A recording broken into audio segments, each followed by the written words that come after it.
Come on in, guys, because it's time for another episode of Out Llama, a llama rewatch llama. I am Llama, your llama today. Oh, sorry, I'm just so... Brought to you by llamas! We hear Stan Llamas, and we stan a Tony Llama. This is Outwatch, a Survivor Rewatch podcast. We are in Survivor Cagayan. It's 28th season, and on the 12th episode of that season, titled Straw That Broke the Camel's Back, we will be discussing the incredible llama impersonation moments in this episode, as well as every other moment of this episode as we take through the entire story of this show in this episode and react to it piece by piece. My name is Alex. I am your guide through the Survivor wilderness, and I'm joined by three of my friends who are undertaking this journey with us. As referenced, this episode is fantastic for many reasons. One of the reasons is that Tony decides that he needs to talk like a llama.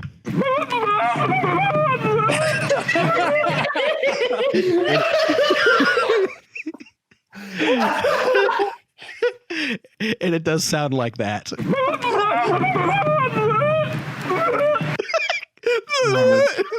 Tony. It's perfect.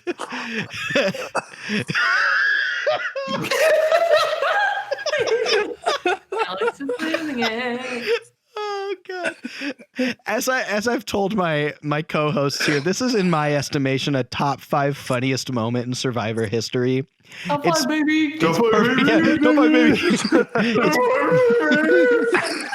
It's perfect. As a great way for you to get to know your co-hosts, I would love for each of you to give me your best llama impersonation. Adam, welcome to Outwatch. All right, let's compare it with the real thing. I think you needed more tongue. Emily, welcome to Outwatch.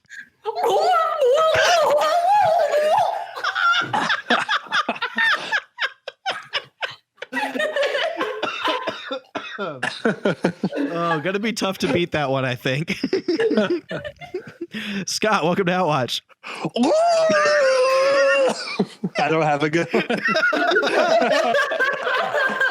I prefer to just laugh and tell Tina to eat it. Oh, good llama talks. All right, this has been Out Llama. All right, that's it. And that's been this episode of Outwatch. Thanks for listening.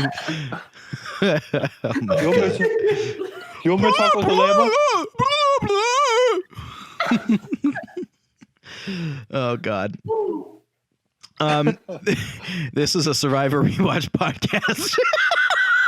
As you surely surmised. And for our listeners out there, Tony was in a pretty intense argument. Yeah. And just threw that out there in seriousness, so that made it even better. That was really the best part. Yeah, he's like, guys, I don't understand why you can't understand me. Do you not understand me talking? Do I need to speak to you like an animal? Let me talk llama to you. Why is that his animal of choice? Like, come on, Jersey. It's perfect, dude. Absolutely perfect. Also, I'm now gonna look up an actual llama noise. We did. It's actually not that far off. No way. Similar. Tony clearly has some firsthand experience with llama.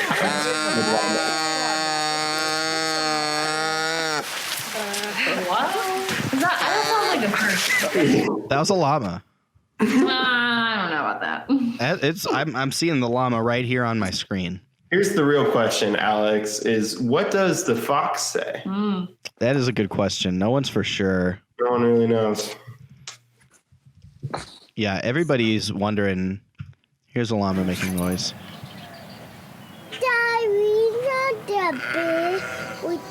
There's also some stupid kid. Some stupid kid. Here you go, Father. God, why does every YouTube video with llama noise also have annoying people talking in it? All I want is a llama. Wow, sounds like a broken accordion. Yeah, it is. It is. Huh. Sure does. All right, yeah. last one.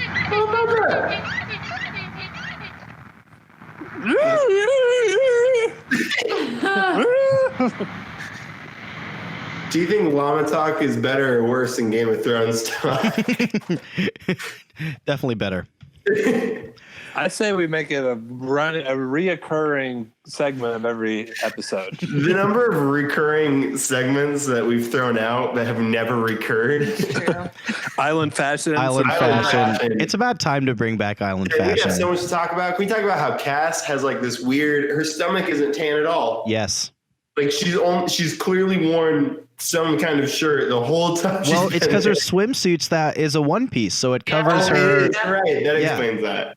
Yep. But then this episode, I just noticed it. I'm like, why is your midsection not tan at all? I noticed it this episode too. We can use island fashion segment when we get to the mud challenge too. Yeah. That'd be helpful. Yes. Boy, God was really like on shrooms or something when he made llamas, huh? I'm just like looking at a llama objectively for the first time. That's a weird looking freaking animal. They are pretty weird. But apparently the best sounding. Yeah. Also, They sound pretty- what does a llama bring into the world? What's the good of llama? Can carry things, right? That's They true. carry Yeah, I was gonna say Llama- that llama it carry has, like, things? wool or something, but I think I'm thinking of alpacas. Yeah. What's the difference between an alpaca and a llama? This is a good divergence from Yeah. our Survivor podcast. Llama spit. Llama carry Yeah. things. Llama spit, llama carry thing, llama be good work. Llama do good work. Llama climb mountain. Llama. They have long banana-shaped ears, while alpacas have straight ears, Idiots. and they are smaller. Their faces are also a bit different. The llama on the left and the other one on the right. Llamas weigh up to 400 pounds. Good grief. Big thick llama. My llama's on your lips. My llama's on your lips. I'm Googling what llama do What llama do? What llama do? relative to the camel, What that llama do? but it doesn't have Oh, okay. It's time to talk about Survivor now. Here, let's go to Yeah. Tree It's Mail. true, though. Abbreviated tree mail. This episode, Wu tells Tony for what for real happens at the reward this time, and Tony's like, "My good and faithful servant. Thank you for telling me." The reward is the mud challenge. They have to put lots of mud on them and empty it into a bucket. Tony wins by a landslide or a mudslide, perhaps, and takes Trish along with him. Thank you for the giggles. Cass is now totally against Tony. Can't believe that he has the power that he does. And Tony tells the people to further his powerful position that he can use the special idol at 4, when in reality he can only use it up to 5. After talking with Tony, Chaos Cass blows it up at camp, outing Tony for wanting to be open to voting Wu out. And this is when the llama situation ensues because he has to talk to Trish like an animal. Sorry, not Trish, Cass. Later, this is just a fully chaotic episode. Trish overhears Cass trying to vote her out instead. And after the immunity challenge, which is a ladder-based challenge, this one's actually quite good if you ask me. Tony builds up a huge lead, but Spencer comes from all the way behind and gets immunity again. When they get back to camp, immediately Trish flips a switch and explodes upon Cass. Very nasty, very mean. And in the wake of this, Tony swears on everything possible to Wu for final 3. Wu finds himself as the swing vote again between going after Trish or going after Cass. At Tribal Council, Tony uses his normal idol, as it is the last time he can use it. He doesn't block any votes with it, but there's no reason to not use it. And in the midst of this, Trish is voted out 4-1. Everybody votes for Trish except her, and she becomes the next member of our jury. And we're down to 4. Top 4, baby. Tough baby. Lots to unpack this episode. Lots of decisions that are made. Lots of mean things said to people, and lots of llamas. Let's just kick it around the horn here. Scott, what was your favorite moment this episode? My favorite moment was obviously llama talk. Of course, there's only one As answer. we have kicked that to death, though. I talked about that to death. Besides that, I did like the ladder challenge. I thought it was very intricate and exciting. Love this challenge. I was very intrigued by Tony's strategy on the slide puzzle, which Yeah. for our noble listeners, he just runs up on the slide puzzle. He's got a commanding lead, and he just starts just doing stuff. Like, not even he's just moving pieces around, like doesn't like willy-nilly, like going like 100 miles an hour. I'm pretty sure he does. Like, he might have had it solved at one point and then didn't have it solved. He definitely was closer to having it solved at one point. And then he just kept moved it away. Yep. And then Spencer just caught up with him and won. But Yeah, so I was very intrigued by that. his strategy there, I'm not really sure. who's to say? Emily, do you have a favorite moment this episode? Yes. Obviously love the llama stuff, but tribal council was really yes, Sorry. that part, all of it. Yeah. Tribal council was very exciting for me. Okay. I thought it was great. I was very invested. It's a super weird feeling tribal. Yeah, because they were, I don't know, like Tony brought out his idols, and then they were all kind of laughing over llama jokes, Mm-hmm. and then someone went home blindsided. It was great. Lots of like personal attacks too. Yeah, definitely. Yeah. He brought out his bag of tricks. Adam, what was your favorite moment? I'm a big fan of the immunity challenge for sure. Yes. Tribal was it was great. Like, I don't know, like Emily said, like it was just a lot of fun, but also like there was a lot happening. You saw a really interesting strategic moment with Wu in Tribal. Jeff asked him a question, and Wu says something along the lines of, it's very obvious that it's 3 brawn versus a brain, even though Wu's about to flip on Tony, which was just great moment. It was a good episode, just kind of all around. Real solid episode.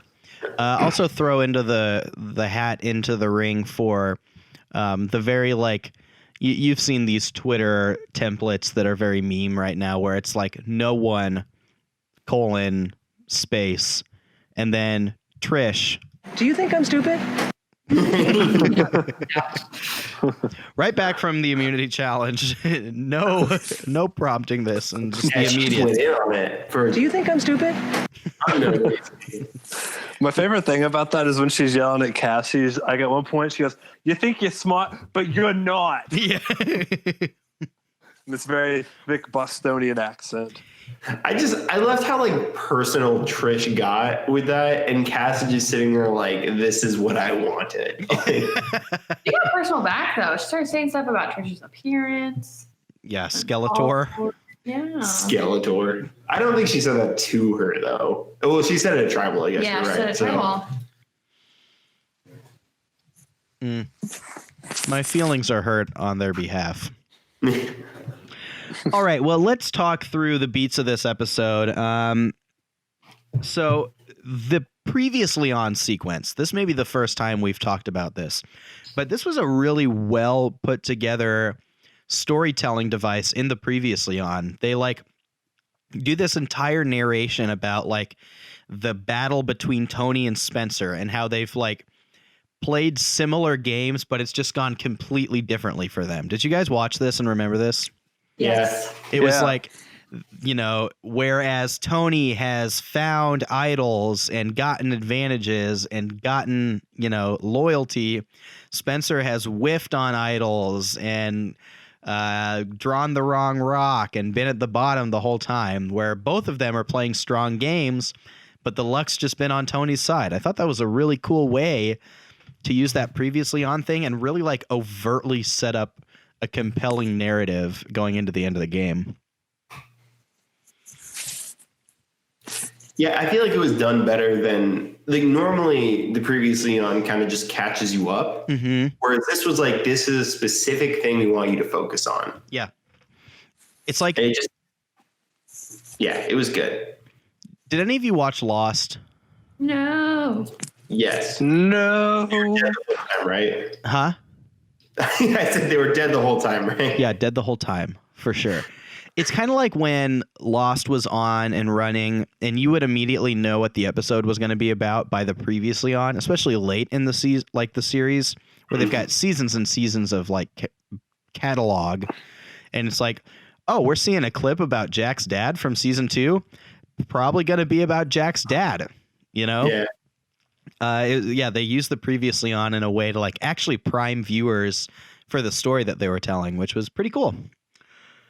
A thing I noticed this episode too, did I just like black out and miss a loved one's visit, or is there just no loved one's visit this season? There's not one. No, there isn't one. I've never caught that before. I was expecting it to be a loved one's visits when they were talking about like the pizza delivery. Yeah. And I was like, oh, it's going to be like a loved one's visits for a very select few group of people. But there wasn't one. Yeah. I'm really interested in this because I can't think of any other seasons that didn't have a loved one's visit. And I wonder if there was like some actual logistical issue or something. I don't know why else they wouldn't do it. I'm sure there's the answer out there on the internet somewhere that I could find. I just had to make that note. So this reward challenge, this is the one where they jump into a big thing of mud, coat themselves with that mud, and then wring it off of their gross bodies into a large bucket. This is the stupidest challenge. Yeah, this was bad. I did not like it. This is when I said, this isn't fun for me. I'm not having fun. This isn't fun for me right now. I have to be honest. There's a better way of categorizing my soundboard. Clearly. Also, after it, they all kind of I probably pooped on myself. they look like they pooped on themselves.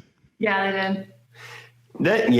That's a challenge that was just it was gross. It wasn't it didn't seem like an enjoyable challenge. It wasn't, I don't know. The only positive. What was the strategy? Yeah, it's just having a bigger body. That's why Tony won, probably. I was thinking that the people with lots of hair would have an advantage. Yeah. But that didn't work. Fashion. Oh. He said It's that time for Island Fashion. This is the Island Fashion theme song. Yes. He said you couldn't carry mud back, but if you had pockets, how's he gonna know? It's a good point. Wow, what a hot take. So all the boys had an advantage because they all had pockets, and I probably Cass. She was wearing like a skirt thing. You're right. She didn't have pockets. She She did could have have had a pocket. She totally could have had a pocket. she did have a cone head of mud hair though. Yeah. Mm-hmm. The only positive I thought from this challenge is that maybe they were very moisturized afterward. Oh, I that's bet true. that did wonders for their skin. Yeah. You know, the survivors after this challenge were out here looking like the Met Gala. How's that for a topical reference? Yeah. That was very topical for a podcast that's going to air in a month and a half. Uh-huh. So very topical for a podcast that's going to air in a month and a half. Yeah. I think you nailed it. Hey, folks, remember the Met Gala? No, I mean, it was just not, it wasn't a great challenge. Like there wasn't a lot of strategy that you could do. No. I just, yeah, I don't know. I wonder if they thought like it would be like sexy to see people rolling around in the mud. You're right. We don't have Dara's shower scene to tie us over. So Right. And there are no beauties left, so they really misfired here. like, maybe we can make Spencer sexy if we cover him in mud. Or But Spencer. picture this. They're rolling around in the mud, and just off in the background to make it sexier, they just throw a 2003 GMC on. Emily and I were so excited for the paid promotional of who was going to provide the pizza. Yeah. And then it turned out it wasn't a paid promotion. We Yep. were so disappointed. Survivor pizza, notably terrible. People say all the time the pizza on Survivor is bad. I can only imagine. It's like they just will see. shut up. But they take it to the island in a helicopter. I'm like, that pizza's not fresh anymore. Not Who a knows how chance. long it's been sitting out? No. Tony to production. And also, one of the pizzas kind of looked like it was burnt. Like it did not. Yeah, it's probably not good pizza. It didn't look appetizing. I was surprised Domino's is in on that game though. Yeah. Yeah, you got to think Domino's calls up Survivors like, yo, anytime you do a pizza challenge. I mean, the give you pizza's already Yeah. crap. Like we can't. It's not like we're gonna ruin anything. All right, let's get into this real fast. Best chain pizza. You've got Domino's, Pizza Hut, Papa John's. Any big ones I'm missing? Little Caesars, Okay, Little Caesars. You can throw that in there. Pizza Hut. I said Pizza Hut. I totally heard that. Pizza Hut. We got What one did you vote. say? We got one vote for Pizza Hut. Donato's? Donato's. I don't think Donato's is that common. I've never had a Donato's. it's a pretty big chain. It was the only pizza place. Well, there was Pizza Hut. It was in a very small town in Ohio where I worked at a summer camp. I like that you said I've never had a Donato's. I've never had a Donato's. I didn't know they made such a Donato's. I didn't know they made such an animal. Honestly, like low key, Domino's has gotten a lot better. Yeah. I might say, and the owner is a lot less racist than Papa John's probably. So, Yeah, that's a big point in their favor. you know that really does add to the flavor. Mhm. I'm gonna go with Domino's. Emily, what's your take? Yeah, I'm going to say that honestly, all of this pizza tastes the same to me. It really does. I don't eat it enough to have an opinion, but I do like Papa Murphy's because you bake it at home. Oh, okay. Yeah, tight race for me between Domino's and Pizza Hut. I think I'll give the slight edge to Domino's, though. And if you want more of this fast food content, go to youtube.com/fastfoodreviews. Hey, when was the last time we got a fast food review out? It's Yeah, been a long time. seriously. Been a long time, but those videos are still up, and I'll still get ad revenue. Can we do a ranked chain pizza sometime? That would actually be great. Yeah. But then we would have so much bad pizza left Whenever over. we should do it when we record the That's what I was thinking. live finale. Mashup. Yeah, do Yeah. a crossover event. Jeez. That could be fun. Yeah, It would be fun. Okay. The reward challenge was bad and stupid. So we get at camp, of course, this is the llama scene, this Tony/Woo/Cass drama that comes from, as we've discussed, Tony saying to Cass, like, hey, I want to go to the final 3 with you. We need to vote Woo out because he's dangerous. And then Cass coming back and saying, hey, Woo, Tony just said that he wants to go to the final 3 with me and vote you out. And then Cass blows up, Tony blows up, Woo kind of sits it out. In all of this drama and chaos, who do you think played this situation well? And who do you think played it poorly? Scott, we'll turn to you first. What's your take on this situation? Well, I don't really know what Cass was doing. I don't know why she felt the need to even explode it. I guess that's her MO, like we talked about last episode, just causing the chaos. So I don't feel like she played that well. I think Woo did pretty good by not really taking the bait on any of it. He just kind of sat there and let it play out, which then later went to Tony. But yeah, I don't think Cass did good there. Emily, what do you think? I think that Cass was a little extreme in her approach, but at the end of it, there was no denying that she got her point across. And I think that was most important to her. And I think too, like Tony's been able to play people so well. For her to just go to Wu and say, oh, Tony said this. And then if Wu confronted Tony, he could be like, no, I didn't say that. And there's a good possibility that Wu would be like, okay, I believe you. That's a good point. Yeah, I would say that Tony did not play it well. Also, I don't. So I think it's easy to say we don't fully understand Cass's motivation, but also if she doesn't trust Tony, like if you trust Tony, if you're like, he's going to take me to the final 3, I want to sit next to Tony in the final 3. Let's let this play out the way it is, you know? Yeah. I think you do that. But Tony has blindsided so many people, you can't trust him. So the only thing you can do is try to blow up his play and then pick the final 3 that you want. Yeah, that was my initial thought kind of too, is that if Cass just got done being promised a final 3 with someone that she's on record as saying she wants to go to the final with, why would you go and blow that up? That seems like a good scenario for you.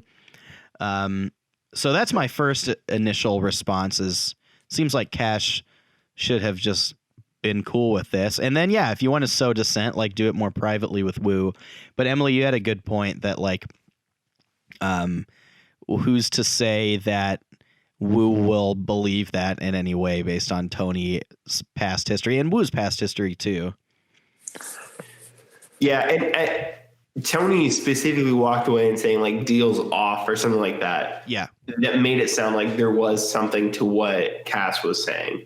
Yeah, I think Tony did pretty objectively do poorly with this because he also let it fly that he has the special idol in the midst of the heat too.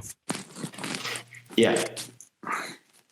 Yeah, Tony didn't play it well. He really should have just walked away from the situation and then lied to Wu privately. Yeah, I don't know. Yeah. I don't know. I don't know how, if you're Tony too, how you handle this if Cass does make this choice to blow things up like this. Like, do you lie and say like, Cass, why are you making this up? I have never told you this. And then, you know, Cass isn't going to back down. Or do you say like, kind of like what Tony did, which was, Cass, why are you doing this? Yeah. And put it on her. I don't know. I don't know how you actually play it if you're Tony. But I think Wu did do well by not really getting super involved in it. Not like souring anybody's taste on him. Yeah, Wu, I think we really see like the way, like the player that he is, like the way that we talked about how he wasn't edited super well last episode. Like Wu took his time. He took in the information that was being presented to him. He didn't force any information to come out. He just was like, what's going to happen right here? And then after it happened, he reacted to it.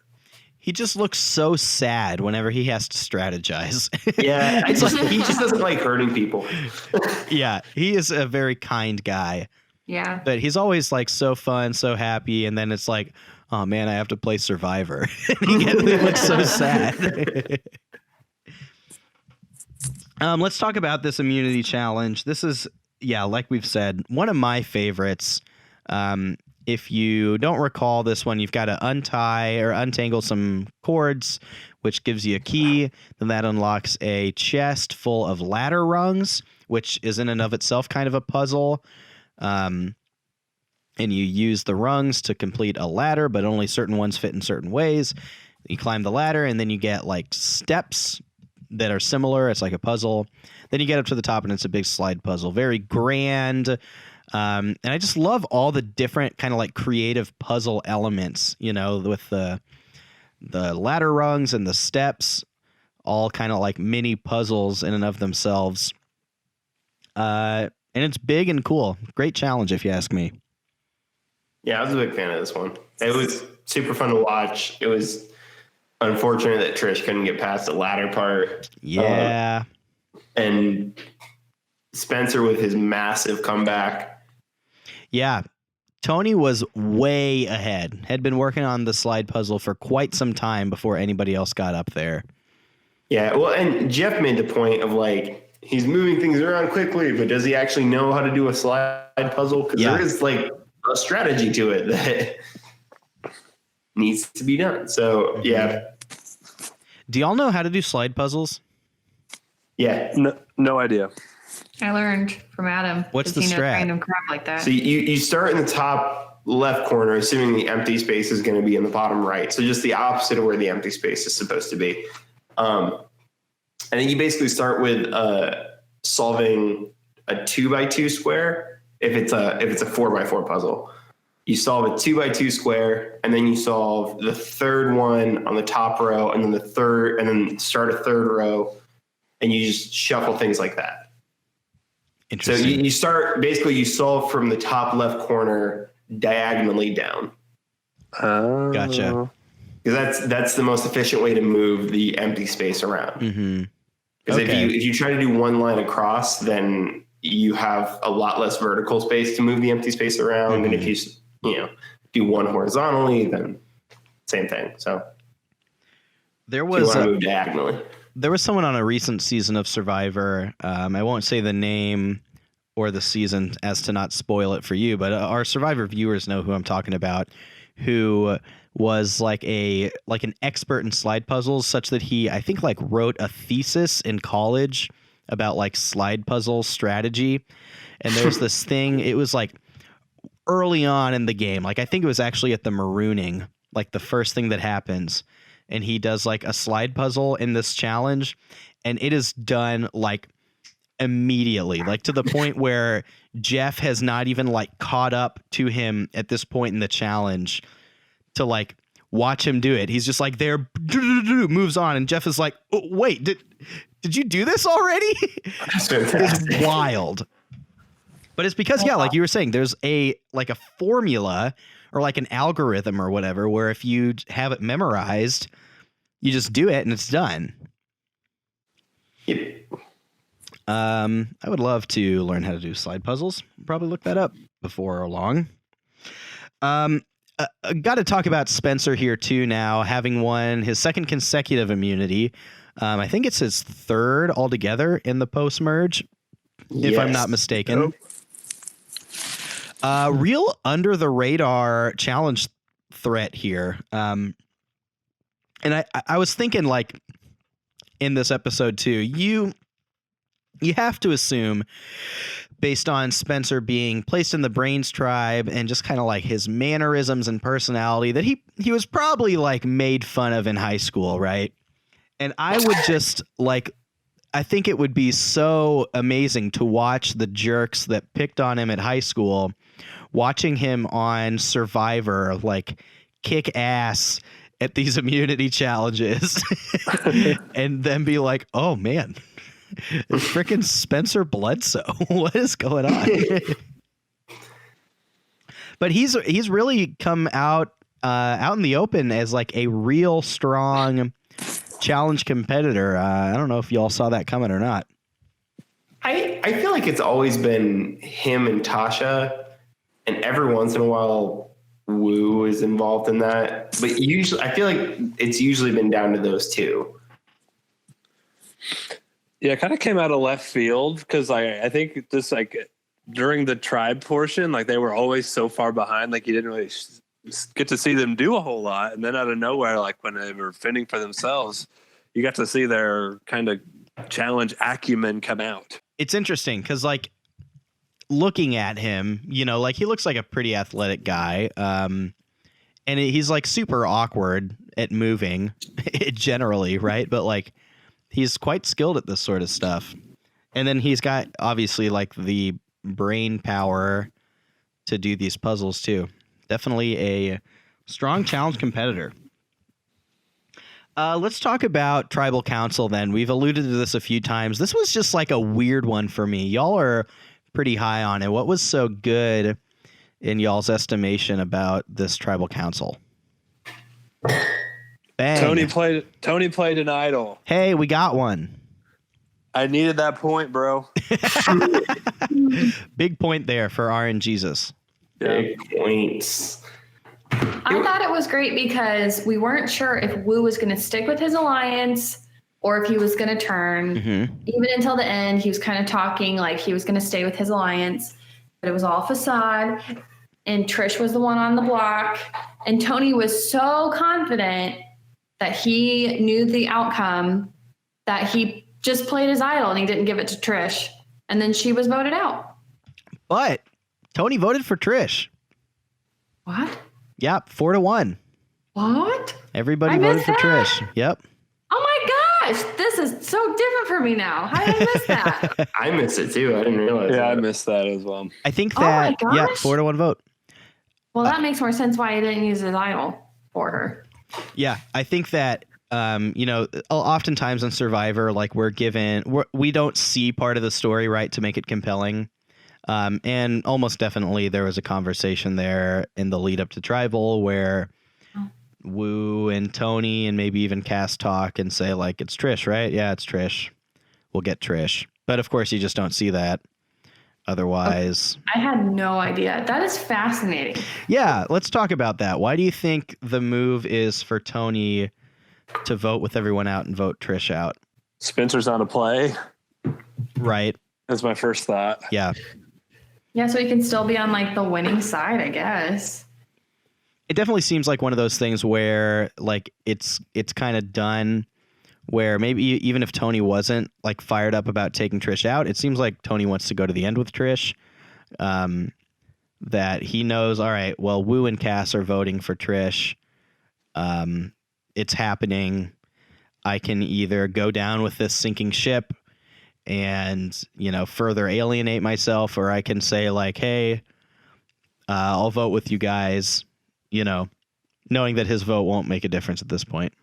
I don't know, because part of me is I agree with you where he's like if he agrees to vote out or if he votes out Trish, then he can then it's hard for someone else to claim, yeah, we orchestrated that. I mean, yeah, and on the flip side, then he doesn't have to write someone else's name down, so he can be like, I didn't write down your name, Cass. Yeah. Like, I don't know. I didn't realize that he had voted for it. That's such an interesting move.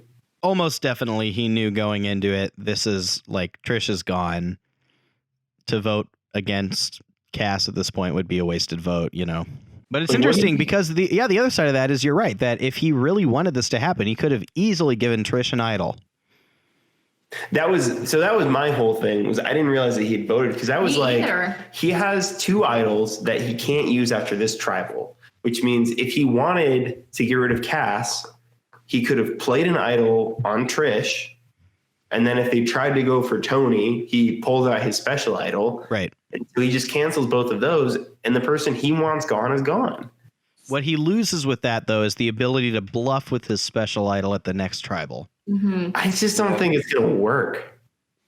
Yeah, to catch everyone up, his plan here is that he's told everybody that his special idol can work at Final 4, when in reality it only works up to Final 5. But even if it doesn't actually work, if you've convinced everyone that it does, like no one's going to vote for him, right? In the same way that no one voted for him this episode because he has his idol. Of course, here's another great Thrones tie-in. Varys, the spider, has a wonderful quote where he says, power resides where men think it resides. So the tie-in here is that even if Tony doesn't have an idol that can do anything, if people believe that he does, then he basically does. Right. Yep, the perception is reality, True that. so to speak. This idol is so stupid. I hate that it exists. It is bad.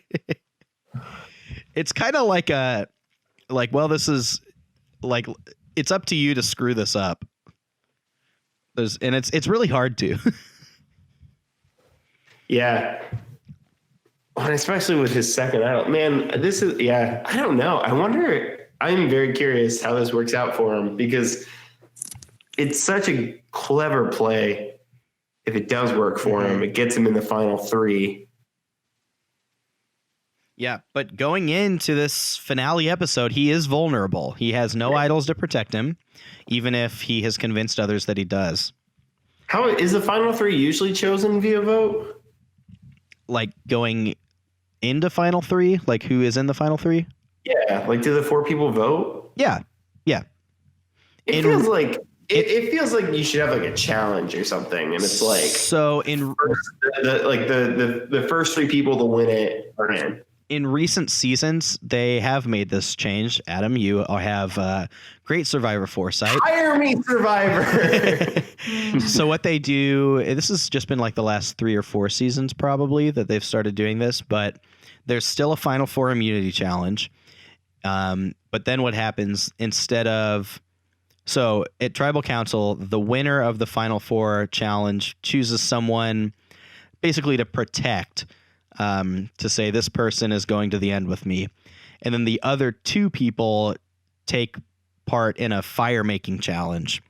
And the winner of the fire making challenge survives, the loser goes home.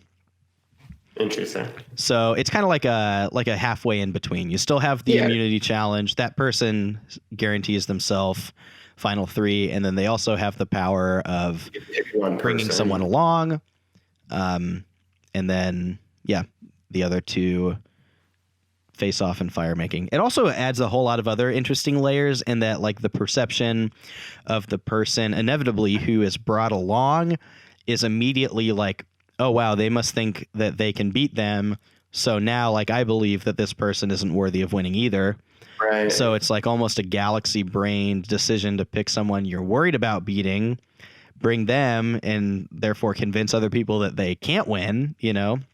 Yeah. And also, on the flip side, the person that wins that fire-making challenge now has, like, the story momentum, especially doing this in front of the jury, of, like, I had to fight my way in to get here. Yeah. I won the fire-making challenge, you know? Yeah. So anyway, that is a thing they've added. I don't know. I am very excited for this final episode, I'll tell you that. Heck yeah. Next time on Outwatch, it's the finale. But before we get there, let's check in on our fantasy scores.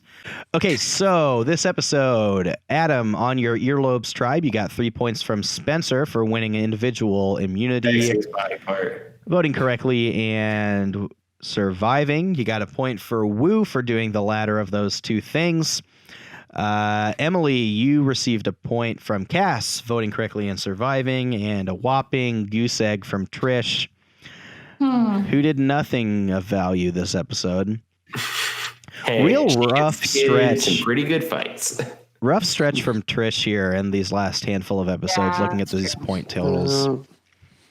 And then Scott, you got another big point total from Tony, 4 points for playing an idol and winning a reward, and naming the episode for that matter. Hey, plus another one for the llama talk. Yeah. By the way, Tasha got you a point last episode, Adam, for naming the episode with her dying breath. And so that means our scores, there has been a shift in the leaderboard. Now bringing up the rear is Dara's second wind at 36.5. At 38 points is RN Jesus. And then leading the charge is the Earlobe Tribe, 62.5 points. And while we're here in this fantasy segment, it's worth sharing with you all that I did indeed purchase our prize for this season's fantasy game after this last episode. It is a delightful stuffed llama. Yes. I was holding out for the llama episode because I knew that I wanted something llama related.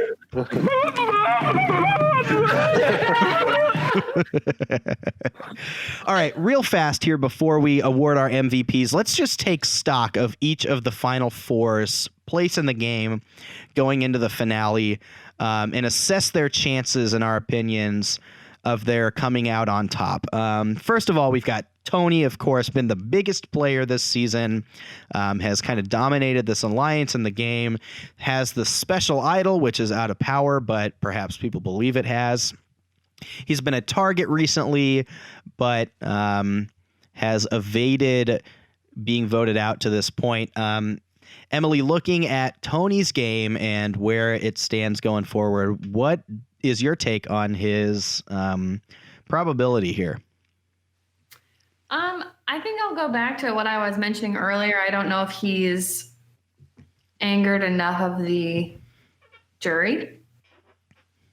But he's definitely been in control of this game. So I think he has a good shot of making it to the final and being voted as survivor. Let's take a look at Cass, who has kind of scrambled her way from the bottom, has created chaos, created some enemies, but ultimately chosen the right side of the votes and the numbers whenever it mattered, and has gotten herself this far. Adam, what do you think about her chances going into this last episode? I think she has a strong chance of making it to the final 3. I think she has a pretty low chance of actually winning Survivor. I don't think anyone will really see her game as being very effective.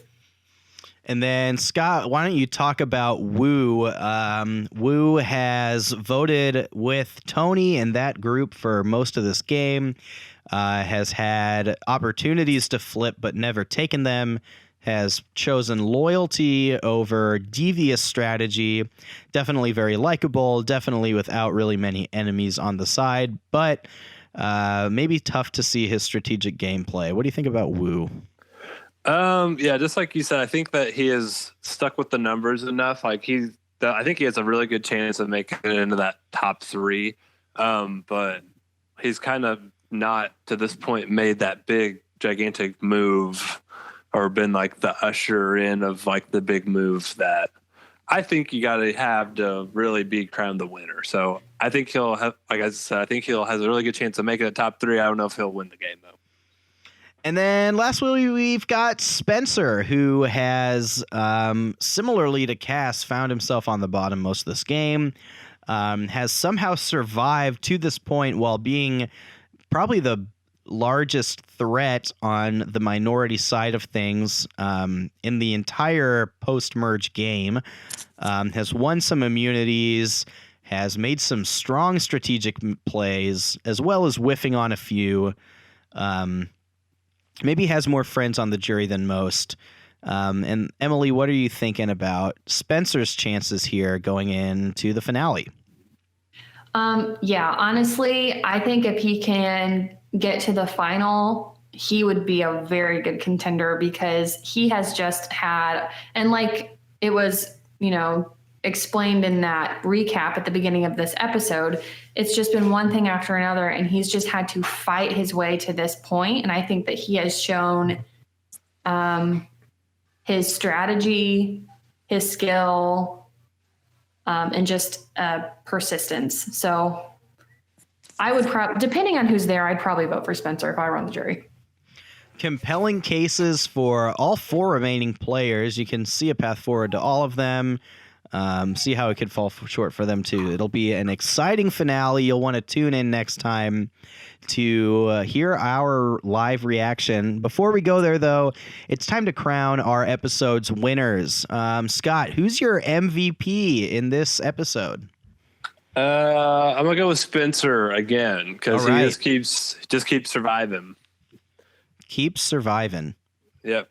No Even doubt. though he's been clearly the underdog for like 3 episodes now, and yet he is still here. So, Spence Daddy.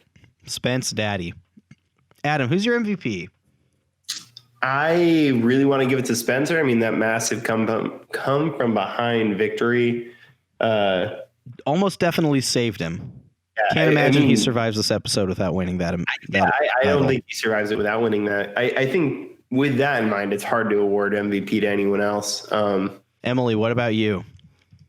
As much as I want to come up with an original idea, I'd have to choose Spencer. He just did so well in that last challenge. And like we mentioned, that really saved him to go into the next episode, the next couple of days. So yeah, he wins. Pretty much a slam dunk. Also ends this episode with Cass still in the game, probably his number 1 ally at this point. Yep. Yeah. And Trish is gone instead. So good day for Spence. All right, folks, thanks for listening. Next time on Outwatch, it will be our live Survivor Cagayan finale episode. Can't wait. This is one of my favorite episodes of the season, if not the favorite. We all will be in the same room watching the episode live. reacting on podcasts during the commercial breaks. So different vibe, different format, but still all the fun, if not more. And we will have 1.5 beers in us each, so we'll be feeling a little rowdy. We're gonna rank chain restaurant pizza. Yes. Yeah. Yes. We'll be eating mediocre pizza and watching a television show that's anything but mediocre. Very good. Thanks for listening. Next time on Outwatch, it'll be our finale episode, and we will see you then.